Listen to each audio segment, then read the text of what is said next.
It always is Melbourne Cup week. Sub-Zero Greg Hall and Lee Friedman, the big stars during the week with his victory in the Melbourne Cup. But Cummings created quite a stir on this program last Sunday morning and quite a reaction. More about the reaction in just a moment. But Bart was called before the VRC stewards on Tuesday and asked to explain exactly what he said on Sunday and the repercussions that his announcement on Let's Elope and her scratching made on the Melbourne Cup. So let's go back for a moment because we've had a lot of people ring in and want to re-look at this and see exactly how Bart reacted when I asked him about Let's Elope, who'd been forced to miss the McKinnon Stakes the day before.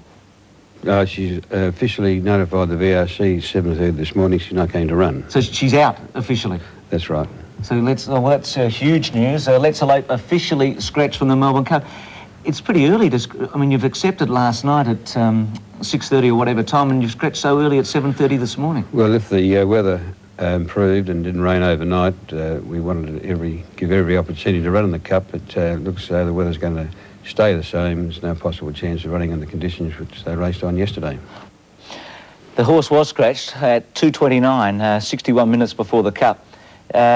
Bart, I believe and I'm sure, was totally genuine. There was no reason for Bart to be skiting at all last Sunday. He didn't realise the horse was scratched. I know he's been pulled in by the VRC stewards and maybe given a light rap over the knuckles, but I think Bart was doing the absolute best for the horse. He was doing the absolute best for the connections and the absolute best for racing in general when he made that announcement. He believed the horse was out last Sunday. Max and Keith, your general thoughts on the whole situation that occurred after Bart's announcement last Sunday morning? Firstly, on that situation, that did prove that Bart is a better judge of racehorses than Melbourne's weather. It did improve to a situation where early in the day, Let's Elope could have run and could have been competitive. But when it came to crunch time with the rain, she had to go. She couldn't have won the Cup and she might as well not have been in the field, inconvenience and all. Max, you wrote an article during the week where you suggested that the VRC may say after 8:30 on race morning, no late scratchings in the Melbourne Cup. Yes, I think that's fair and reasonable, Bruce. After all, the Melbourne Cup is a special race. Many thousands have had sweeps. People have got to get set between 10 o'clock and race time. It is a rule that exists with other feature double races. I think it's fair and proper to say if you think a horse is fit enough at 9:30 that he should run. Of course, he or she should run. If something should come up over that time... Max, I'd have to challenge you strongly on that because we had the perfect example of the weather and the track deteriorating where these horses couldn't win. The owners didn't want to throw away the chance of 2 million. Keith, horses that couldn't win. Mr Eurostar couldn't win, earned 100,000. Now, what I'm trying to say is horses like Mr Eurostar, Cross Swords, My Eagle Eye, are fit horses. At 9:30, they are fit horses. They mightn't be suited by the conditions, but it's not going to hurt them. Let's Elope was not a hard fit horse. It was going to hurt her. Pat Lawler did the right thing in allowing her to be pulled out. She couldn't have won anyway. Punters were saved something like $2.9 million in New South Wales alone. That was the correct thing to do. In future, I feel the correct thing to do, if a horse is fit at 8:30 in the morning, he should run. If you disagree, so be it. I'm with Keith. I disagree. I think if the state of the track changes alarmingly, then the horse, if it hasn't got any chance on a heavy ground, should be allowed to be scratched. But who's to say it hasn't got a heavy chance? Surely the trainer. Surely he knows the horse. The trainer of Prince of Praise, Bruce Wallace, went to Pat Lawler and the stewards and asked to pull him out of the sprint on Tuesday, the same day. The Great Western, where he ran second. Yes, and the horse went out and ran second. Properly, Max, let's stick with Let's Elope. You're conceding that she couldn't have run and shouldn't have run. Certainly.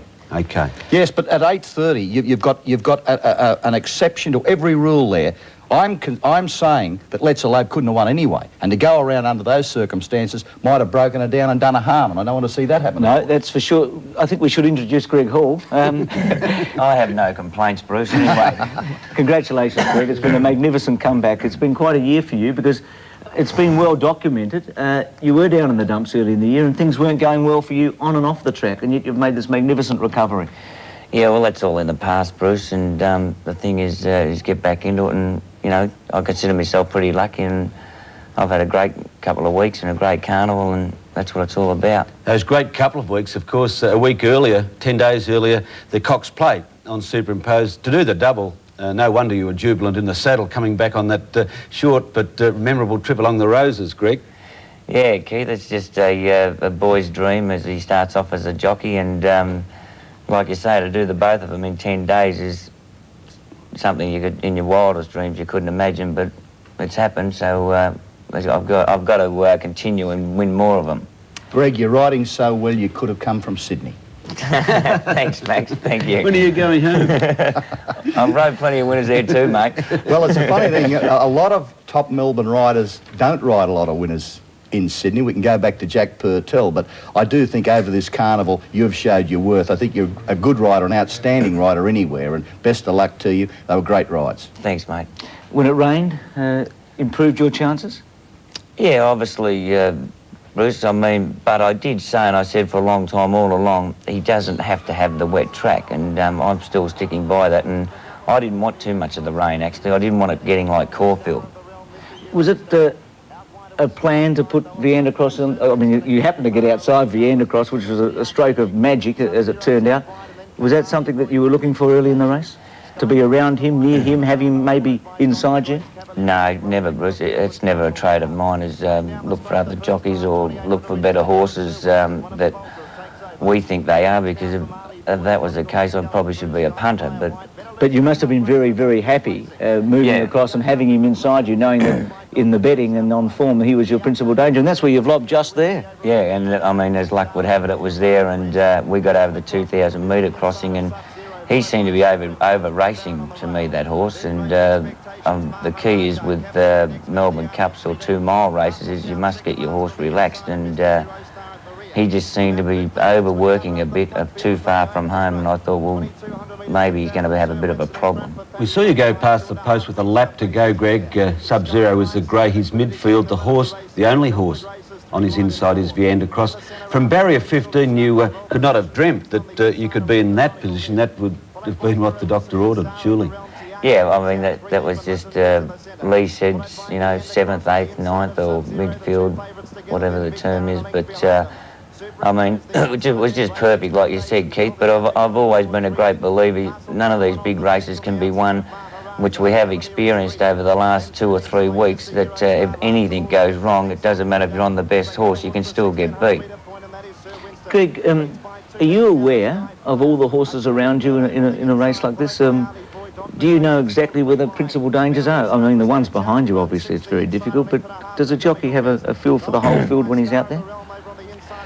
Well, look, I really believe the secret is, I mean, we're all professionals and we've been taught one thing, and I mean, the thing is, especially big Melbourne Cups and long races, is you'll see in a minute, Bruce, a few horses will go round me here. Now, the main thing is you can't just panic because something's come from behind, and Gunnock Cast, a Cavalieri, I think it was one, for example, and it's coming up now, but I mean, I've had a beautiful run right up to here. I've got my horse relaxed, and this is what wins big races. I mean, we've seen where little things go wrong in big races, and you hear so many stories about.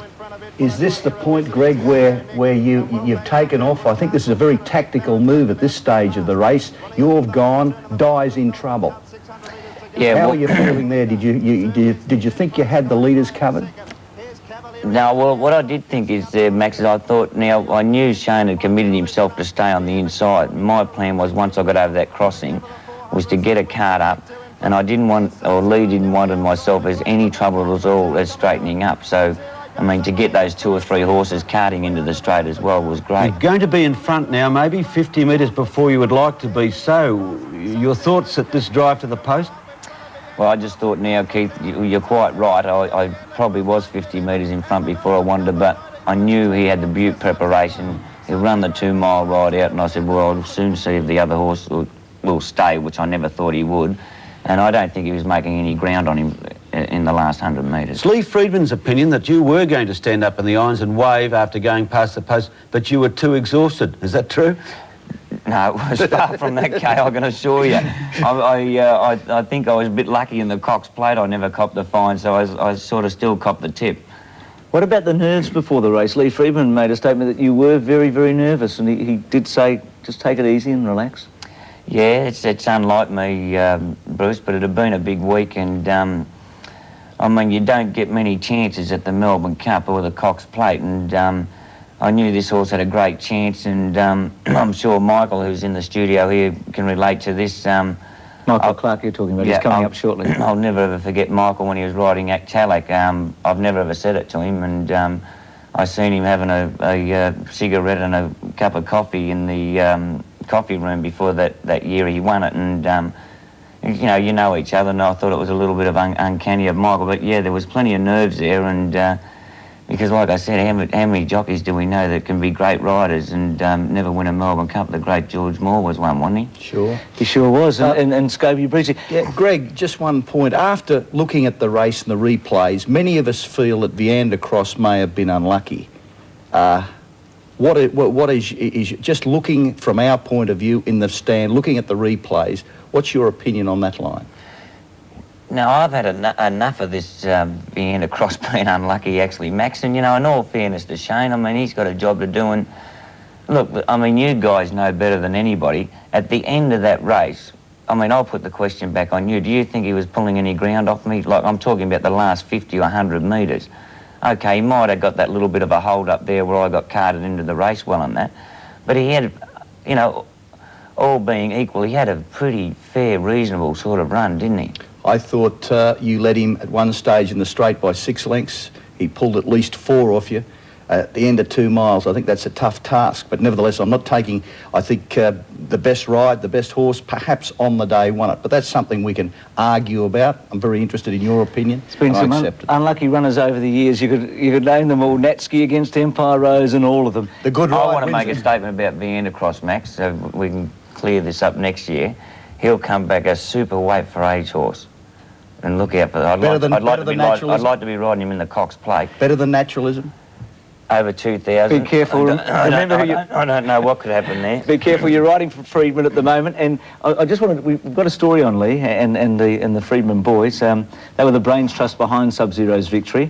They've now got 2 cups under their belt, and the Freedman brothers, headed by Lee, Anthony, Richard, Michael, they've enjoyed a tremendous spring. And as Jim Wilson reports, success hasn't come easy for the clan from country New South Wales. Things are good at the moment, but I'm a pragmatist, so I've got a good team of horses. Next year I mightn't have anything, so I'll enjoy the success this year. Sub-Zero holding Viander Cross at bay, and Sub-Zero wins the Melbourne Cup by 2 lengths. I think that has a lot to do with the fact that they grew up with that kind of background, that you kind of, united we stand, and they got stuck into it and decided that this is it. The proud mother of the FBI, or Freedman Brothers Incorporated. These days they can't do anything wrong, winning their 2nd Melbourne Cup with Sub-Zero. That's on top of the Caulfield Cup 3 weeks ago and the Cox Plate. Total stakes earnings of $5 million in less than a month. They're the toast of Australian horse racing, and like some of the champs they've trained, their breeding is impeccable. Great-grandfather L.H. McLaughlin Sr. won the Melbourne Cup 3 times, and then in 1938, Granddad took Bourbon to 2nd in the great race. And the tradition continued with Father Tony, who bred horses in the New South Wales town of Yass. But his tragic death in 1984 saw the family battle to earn a living, and in fact the FBI seemed finished. Was there any time where you thought about just, giving it away? It was just getting too hard? Yeah, we sort of thought about it, but we're not really qualified to do much else, so we stuck with it. To stay afloat, the brothers gambled their life savings of $5,000 on a hack course sitting bull. It won, and they collected $70,000 to keep the dream alive. Sport has had its fair share of rags to riches tales, but they don't come any better than the Freedmans. Australian horse racing's own Awesome Foursome believe the turning point in their career came when Torific won their first Melbourne Cup here at Flemington back in 1989.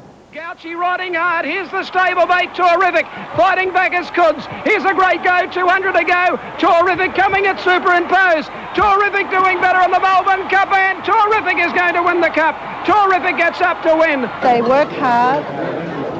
They're very determined about becoming successful. And as I said to you, and I can say it again because it's just a case of when preparation meets opportunity, then you're successful.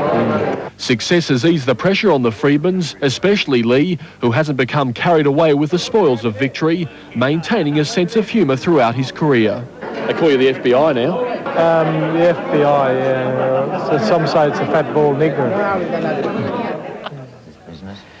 Well, Greg Hall and the Friedman brothers. Greg, we've got to give Michael Clark a go. He's sitting in the wing, so we're going to have to say goodbye to you. We could talk forever about this cup, couldn't we? Congratulations, mate. Well done, eh? Yep, thanks very much. It's been a tremendous spring carnival for Lee Friedman, his stable, and for Greg Hall. Michael Clark joins us after this.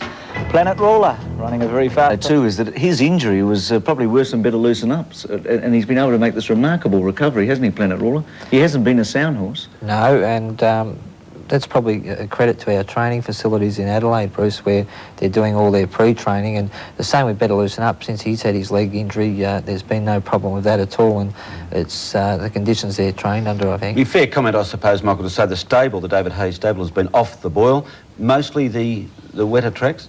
Well, this spring's been, you know, so wet, and we haven't had the conditions to suit our horses, and I think it's put the progress of our 2-year-olds well behind, and the wet conditions don't suit a lot of our older horses, Keith.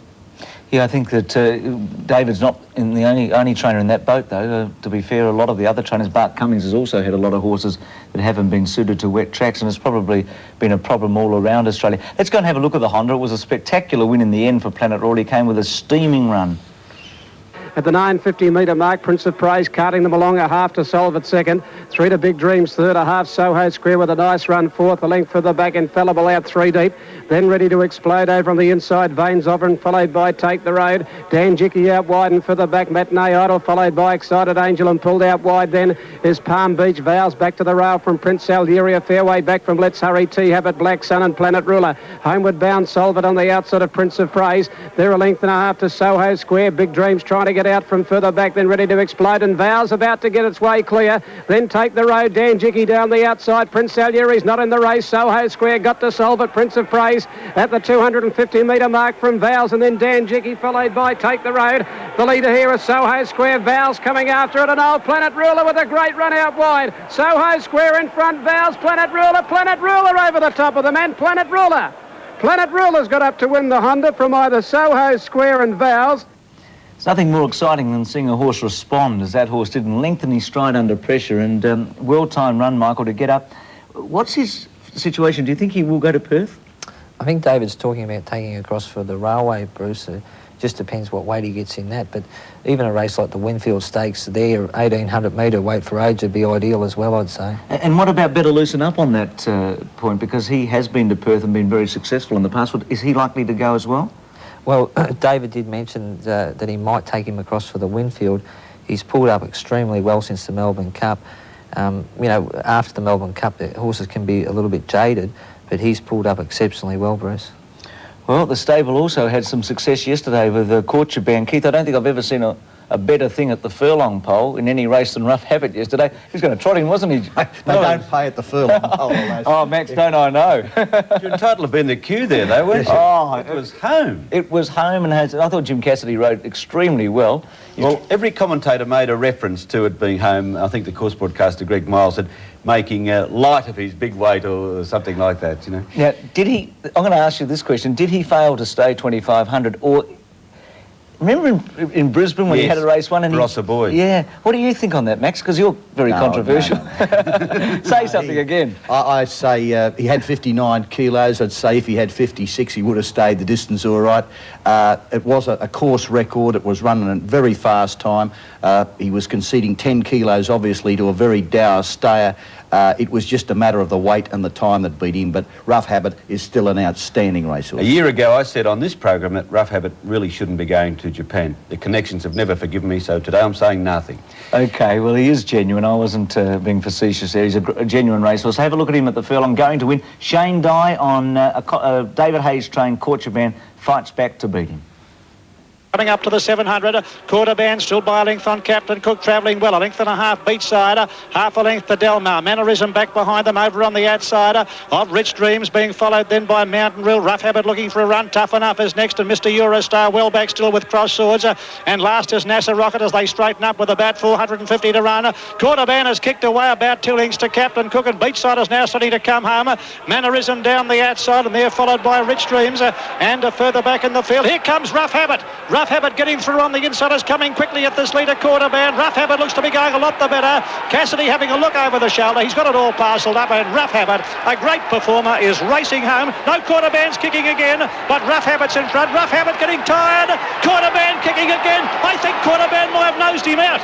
Quarter band may have nosed Rough Habit out of it. In third place, NASA Rocket. Well, it's a long way, that Flemington Straight. You were in front on that Talaka fair way from home in that Melbourne Cup in '86, and they almost got you, didn't they? Yes, Bruce, it's a long last 200 metres there. Would you like Corchaban to go to Perth, and would you be interested in riding him there?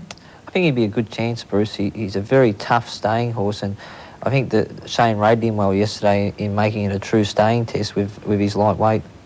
What did you think of Naturalism yesterday, Keith? We're about to have a look at the Grey Smith. I thought he was sensational. He carried 9 stone 13 in the old weight. That is nearly, well, it's nearly 10 stone. It is actually, Keith. It's 1 pound short. Thank you, Bruce. He was sensational. Please watch the finish. Watch Mick Dittman with his whip. He's only kidding to this horse. He gives him 1 hit only with the whip. OK, here's the Grey Smith and this magnificent galloper Naturalism. Down the side with about 900 metres left to go. It's Ahura making play about a length to Silk Ali, who's travelling well. 2 lengths away, Pelotona, followed by At Best on the outside of Kaviri, a length and a half. Naturalism still racing 1 deep around the outside of Cool Credit as they come up in the direction of the home turn. Baron Samedi back behind them, Famous Necker, and they're followed by Mango's Lunch. And last of all in the event, round the turn they come, Ahura the leader, by a length to Silk Ali as they're homeward bound. In third place, At Best starting to run on. Kaviri behind them looking for a run. Naturalism coming down the outside, making ground is next, followed by Baron Samedi and Pelotona. 400 metres left to go. Ahura the leader, tackled by Silk Ali, and down the outside Naturalism is coming after them, and Kaviri getting through in the centre. Naturalism's now under pressure. Silk Ali's hit the front. Naturalism trying to get to him. In third place is Kaviri, and then Ahura. Silk Ali being tackled by Naturalism on the outside. Naturalism's almost level. Naturalism, Silk Ali fighting on. Naturalism, Silk Ali, they hit the line. Oh, very tight. Naturalism or Silk Ali in a very tight finish. Finishing right on their heels. Third is Cool Credit. Magnificent ride, you're right, Keith, with Dittman on Naturalism. What a horse he is. And one of the anomalies of this spring has been, Max, that Naturalism hasn't won a Group 1 race, and I think people will feel in a way that he's been the horse of the spring, yet he hasn't won at Group 1 level. That is a great racehorse. I'd like to ask Michael Clark, can he win the Japan Cup? You should know, Michael, you're the only Australian jockey to have won it. I think he can, Max. He's a great horse where he can quicken in his race, and he's got a tremendous sprint, and he takes a lovely position in a race, and you could say, you know, over 2400 he's going to have the run of the race, and with his acceleration he's going to be very hard to beat in the Japan Cup. He'll want to be. This is the best field they've ever had. AP Indy looks like running now, the horse that won the $3 million race last week in America. He's the horse of the year, and user-friendly, and Subotica look like running. I think Naturalism has all the ingredients to be most competitive. Incidentally, it's modest, Michael, this morning, because congratulations, Michael, you have been chosen to represent Australia in the Super Jockeys series in Japan. Well done. Thank you. When's that on, Michael? Is that the 5th and the 6th of December, Bruce, which I'm looking forward, you know, very much to going over for. Well, that's just after the Japan Cup. That should be tremendous. Let's go back to the Oaks on Thursday. An upset here in a way. Love Comes to Town was very short price favourite. Didn't fire a shot. And slight chance Shane Dye gets into a bit of trouble. We'll show you about that in a moment. At the start of the race, went to the front and she showed a lot of courage to win. Then Queen's Choice, followed by Azura at the 800 metre mark from Kingston Spirit. Love Comes to Town back second to third last, with Bubble Over starting to come to the outside, and last of all in the Oaks is Burst, but taken out deep. At the 700 metre mark they race now, and the leader Slight Chance about a half in front. Mahaya's gone up on the outside, and the Sydney fillies turn for home in front. Mahaya now on the outside of Slight Chance where they flatten for the run home. Then Goog's Dream followed by Azuro further out. Further back then came Kingston Spirit. Love Comes to Town still about 6 lengths off them, and Burst down the outside. Mahaya got its head in front, 300 to go. Slight Chance fights back. Further out is Burst, then Love Comes to Town under pressure from Yodelay. Slight Chance and Mahaya. Dyer's got Slight Chance to fight back and drew a length in front of Mahaya. Further out then Burst, but Slight Chance in front for Shane Dye, and Slight Chance has won the Oaks. Slight Chance 3/4 Mahaya. I think a nose away, third out wide Burst. Shane Dye over Greg Hall that time. Funny game, isn't it, racing? Well, Sydney fillies ran 1, 2, 3, 4, 5. I wasn't going to tell Max that, but I'm sure he took note. But Max, there was an incident, and Keith, at the start of the race, that almost cost Shane Dye and Slight Chance the race. Watch her closest to screen on the outside. Stumbles after the start, and Shane has to hang on for dear life. Here we go, down on her nose, and he almost out the back for a moment. So it wasn't the best of starts. She was entrapped very wide on the first turn, and it really was an outstanding performance to win. Did you notice that Sydney fillies were 1, 2, 3, 4, 5, Max? It was mentioned in the Sydney Morning Herald up high. Love Comes to Town pulled up lame, going for a spell, and the run of the race was undoubtedly burst. Yeah, good runner. I thought the winner was the run of the race. She had to be used up to win. There were flops galore on Oakstow. In fact, it was a tough carnival to win. The only race I didn't lose on, Bruce, was the Jockeys Legends race yesterday. There's no betting on that. No, McMahon joined the club, Keith. We're both not quite as rich as we were this time last week, but just as happy. Max, you're going to take a break for a few weeks. Tremendous working with you over the last 6 or 7 weeks. You're difficult to get along with, but we have enjoyed it. Yes, well, it's been very good to be in Melbourne, but I can't say I'm sorry to be heading north in about 3 minutes. Well, there'll be a lot of people at the airport wishing you well and hoping you don't come back in a hurry, Keith. Indigo Cup, the two-day meeting this week. This tie is from Coonabarabran, the Coonabarabran Jockey Club. They had their big cup day last month, but I've only got one neck and couldn't wear them all during the spring. I was going to say, don't tell Max where that is. Michael, well done yesterday. Good luck in Japan and good luck for the rest of the year. And also